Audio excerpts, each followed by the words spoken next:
Hello, passengers, co-pilots, shotgun callers, blunderbuss bellowers, and midnight riders. Welcome to another episode of Full Moon, Empty Road. As always, I'm Jeremy, and I'll be your driver tonight. As usual, hope everyone had a great weekend, and I hope you're ready for another road trip. We're staying in Tennessee today, and we're headed to a little place about an hour outside of Nashville called Hurricane Mills. Maybe you've heard of it. So I actually started on a different episode at the start of the week, but news broke that the coal miner's daughter, Loretta Lynn, passed away peacefully in her sleep on the morning of October 4th. She was 90 years old. And back on August 19th, my good friend Miss Sherry reached out to me, and one of her suggestions was Loretta Lynn's Haunted Ranch. At the time, I don't even think I realized that Loretta Lynn had a haunted ranch. With the news of Lynn's death, I decided to stop writing on the other episode and start writing on her haunted ranch. I figured this would be a good way to pay homage to the country music legend. So without further ado, I give you episode 11, Loretta Lynn's Haunted Ranch. A little history on the place. The ranch is located in Hurricane Mills, Tennessee. It was built in stages starting in 1897 and ending around 1910. The ranch sits on 300 acres of land. Included in the ranch is Hurricane Mill, which was built in 1897. Hurricane Creek Dam, which was built around 1912. So I guess more or less it didn't actually stop in 1910, but more around 1912. Well, technically 1926. It also has Hurricane Mills Bridge, which is a gorgeous steel bridge built in 1911 by the Nashville Bridge Company. A school, the Hillman Anderson House, built in 1876. And the Hurricane Mills General Store and Post Office, built in 1926. And it's basically its own little town. And as far as I read, Loretta owns every bit of it. Well, owned every bit of it. Her family does. Loretta moved into the home in the 1960s. In recent years and up until her death, she had lived in a newly built home and hasn't resided in the ranch for a few years. According to Lynn, she had learned that the ranch was the site of a Civil War battle and that 19 Confederate soldiers were buried on the property. Lynn was always open about her ties to the paranormal. Yeah, it was something else I didn't realize. And I wasn't ever really a huge fan of Loretta Lynn. I knew her music and, could identify some of it, but it wasn't something I actively sought out. So I didn't know a lot about her other than, of course, her big hit, Coal Miner's Daughter, and that she was, lived in the Tennessee area. But she was always open about her ties to the paranormal, and she openly discussed her psychic abilities and the numerous paranormal encounters she'd had while living in the ranch. And that the psychic abilities were apparently passed down from her mom. So maybe it was something that ran in the family. The singer-songwriter's historic 1800s home is said to be haunted by long-dead Confederate soldiers, a young woman who mourns her child, and even a former owner of the land. Her own daughters remember seeing Confederate soldiers inside the house and hallways on numerous occasions when they were growing up. Loretta's eldest son also recounts instances of the paranormal when he recalled a time a soldier tried to take his boots off of him in the notorious Brown Room. I think during my research I actually put a story about that here a little bit later in the episode. So I'm going to try and, I think I did. I remember reading about it, and I think I put more than just, that little section right there. Even her grandson has stories to tell, especially one from his teenage years that kick-started his belief in the paranormal.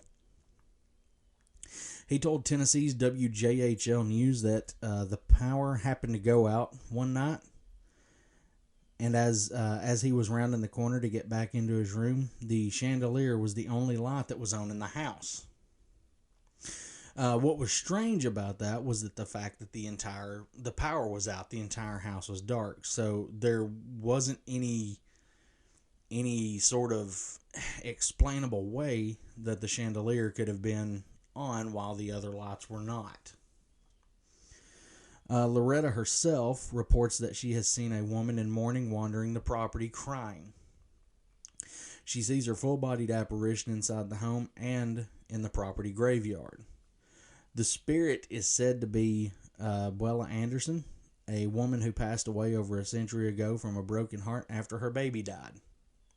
Kind of, to me, well, none of the stories suggested any sort of kind of foul play there, but that does kind of give off like our Tennessee's own La Llorona vibe. You know, La Llorona was the woman seen, the wailing woman, the woman in white that is seen in certain places, dressed in white, mourning the death of her children. Which, from my understanding, that story was she called her husband. Showing affection to another woman, and it drove her crazy, and she drowned her kids and then drowned herself in a creek or a river or something, or a lake.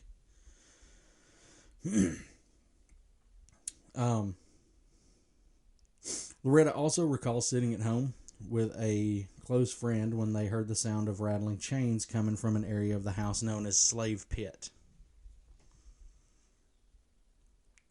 Lynn also once held a seance there to contact the spirits and dealt with a rather violent one known as Anderson, which is unusual because I will touch more on Anderson later on. The fact that he was violent in this situation was kind of unusual.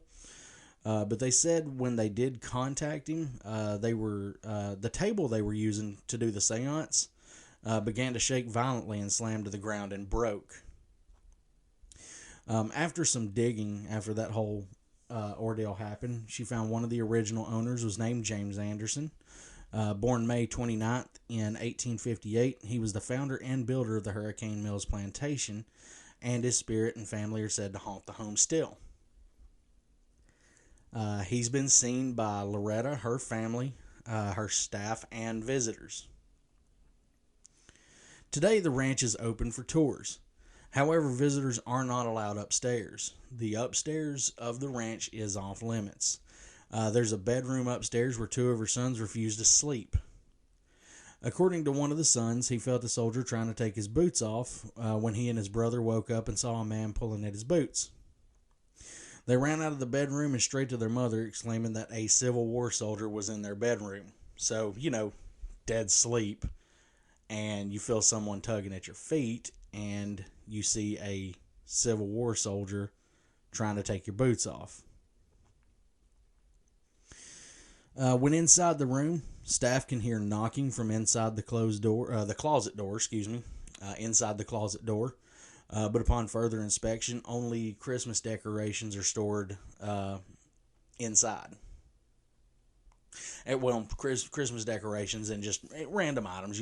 It's a closet. It's going to have just random stuff. But I think their main storage there was Christmas decorations. That actually makes me think of a Seth Andrews story that he did on one of his... Seth Andrews is the voice behind the Thinking Atheist podcast, and once a year he does around as close to October 31st as he can around Halloween. He'll do an episode strictly ghost stories and paranormal lore and stuff. His ghost stories episode is actually one of the inspirations behind me putting this channel together. So it would be cool if he heard this, and thank you for inspiring me to do kind of like a ghost stories and haunted history podcast. But one of his stories, and he's been doing this since like 2012, 2013. I don't remember the year. I think it might have been 2015, 2016, something like that. He did an episode that he started doing episodes, and at the end of it, he would close out the broadcast with a written sorry about that. There was a little pause there. I had to stop recording for just a second. But he would close out the broadcast with a self-written, original piece of work, as he called it. And one of them that he did, I think, like I said, I think it was in like 2016, was called The Closet Man. And the whole knocking on the closet door or something from inside the closet, that's immediately what I thought of. And that was actually, that ended up being like an almost hour-long story that he wrote, and it's ended up being one of my favorites. Getting back to Loretta Lynn, the large front balcony is another of the home's hot spots. Loretta tells of a time when she came back home one day and saw a woman standing on the balcony. The only person home at the time were Loretta's children and the babysitter, Gloria. Noticing that the woman was not Gloria, Lynn rushed inside to find Gloria and ask her, basically, who's that outside on the balcony? She recalls asking her who it was, and Gloria stated that no one is in the home except her and the children. Loretta then told her that she saw a woman in white pacing back and forth, kind of wringing her hands in distress up on that balcony. They went upstairs to investigate, but found no one. And these weren't the only paranormal reports that have come off the ranch. Visitors report seeing full-bodied apparitions standing at the top of the stairs, on the balcony, and even along the walkway.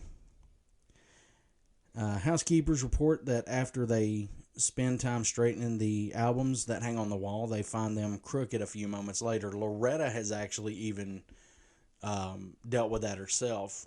Like, she talks about the way she did the stairway. Her first album that she basically lined the stairway up the wall with all of her albums that she recorded, and she'll talk about how she'll find them turned just about sideways, and she'll fix it. And she said if you walk away just for a minute and come back, that they will be turned sideways again after being straightened out. She said she's never seen it happen right just as she's standing there. You've always had to leave to see it happen. The ranch's manager states that the spirits will do things to let you know they're in fact still there, which is knocking on the closet, turning the album sideways, all that good stuff. Visitors have also seen a gray mist and orbs in pictures they have taken while visiting the ranch.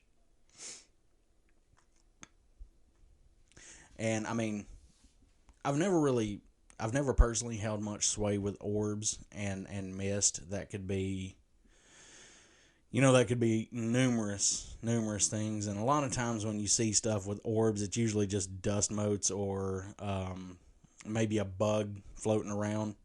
To me, they've got to take a very, very specific movement, something that maybe a flying insect or wind moving dust wouldn't be able to do.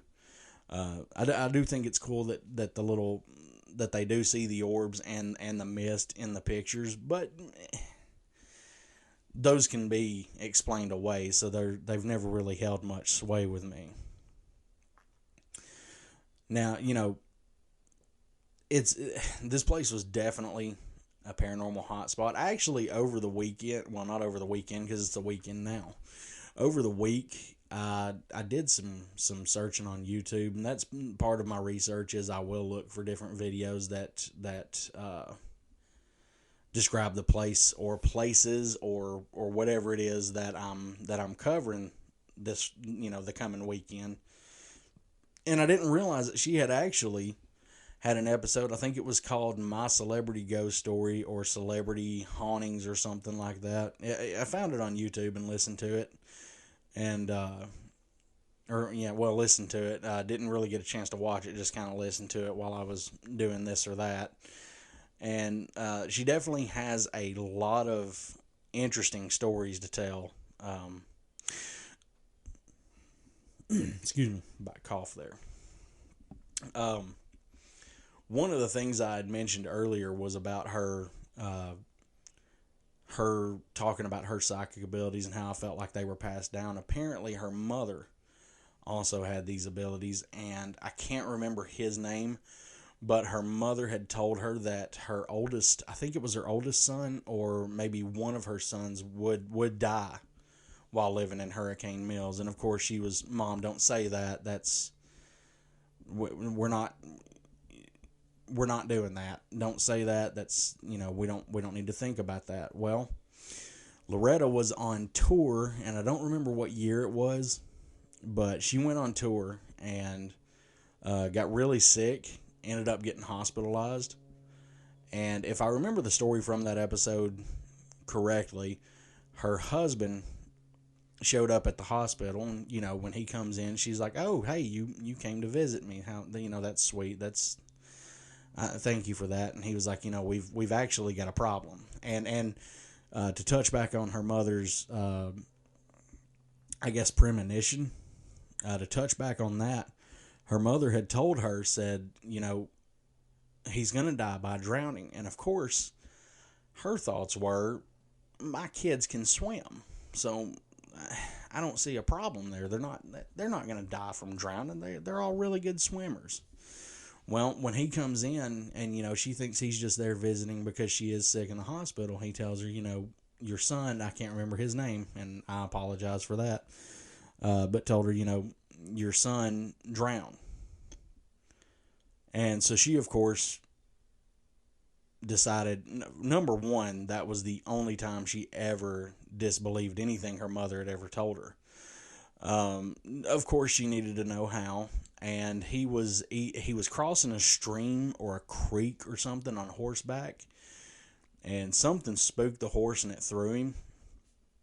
And later in the episode of the show that I was watching, she actually goes to where it was that he drowned and talked about, something spooked the horse and threw him, and maybe he just, hit his head when he landed and knocked him out, and he just kind of laid face down in the water and drowned. So, her mother was right. One of her sons was going to die by drowning on this property, but not in the way she expected.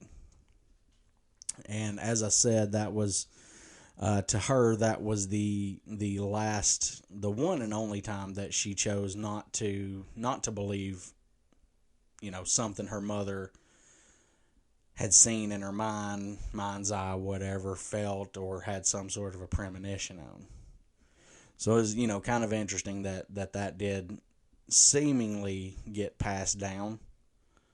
That was kind of cool. I didn't realize that either person within that family had those abilities. And like I say, I wasn't a huge, I didn't follow Loretta very closely. So that was, I guess that's my own shortcoming of not knowing that, Former owner, so back on the ranch, let's just to kind of wind it down, there's former owners that they're seeing, and apparently, according, where she was featured in the episode of Celebrity Ghost Stories, they had a medium come on as well, and the medium talked about James Anderson, who is the former owner that picked up and slammed the table down. And according to that medium, he was very protective of Loretta, but I don't know. Picking up and slamming a table down doesn't, unless he was just like, guys, y'all are going to leave me alone. Let me be. And if you don't, I'm going to slam this table. So, kind of interesting. But former owners, Civil War soldiers, knocks on a closet door. That just makes my skin crawl. I don't know what it is, but from the time I was a kid, when I was a kid, I was just deathly terrified of closets, and I guess maybe I still am, because just hearing about that just kind of makes my skin crawl. The story I was talking about from Seth Andrews, that one really gets me on the edge of my seat. So aside from all of that, though, perhaps the coal miner's daughter herself wandering the property. And, maybe if you ever go visit the place, like I say, it does tours, maybe you can hear a soft voice singing songs from a simpler time. So I am going to kind of wind down the history and hauntings of this episode at this point. And I noticed this one kind of came out more like the Bell Witch, where it was kind of just a mix of history and hauntings throughout. But let me know what you think. And if you enjoyed hearing about Loretta and her haunted ranch.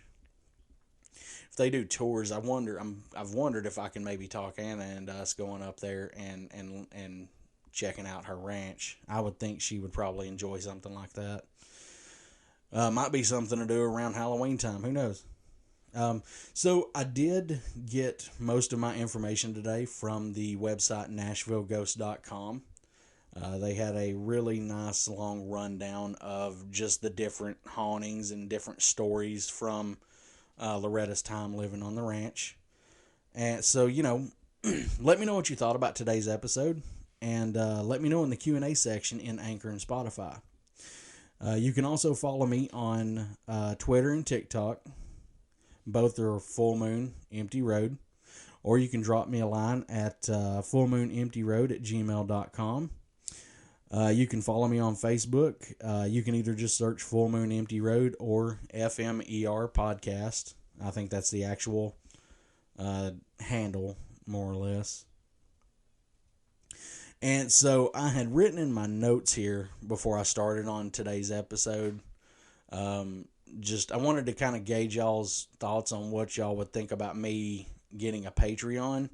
And I guess after I wrote that, I was like, well, I guess it couldn't hurt. So I have made a Patreon, and you can find me at Full Moon Empty Road. You can, if you want to, leave you a donation there, or on Spotify to support the channel and, keep it going, keep the content coming. I do want this to be my full-time job one day, but I'm not 100% sure how to go about it. And that's kind of part of what made me decide to make a Patreon and see how that goes.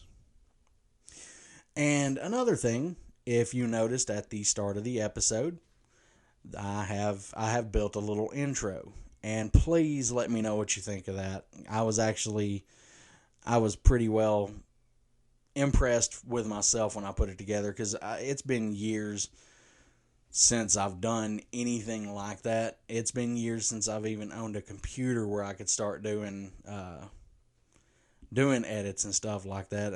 I've had a phone for years that's kind of, doubled as my little handheld computer, but where I've actually got a laptop now. I'm trying to add more production into the episode.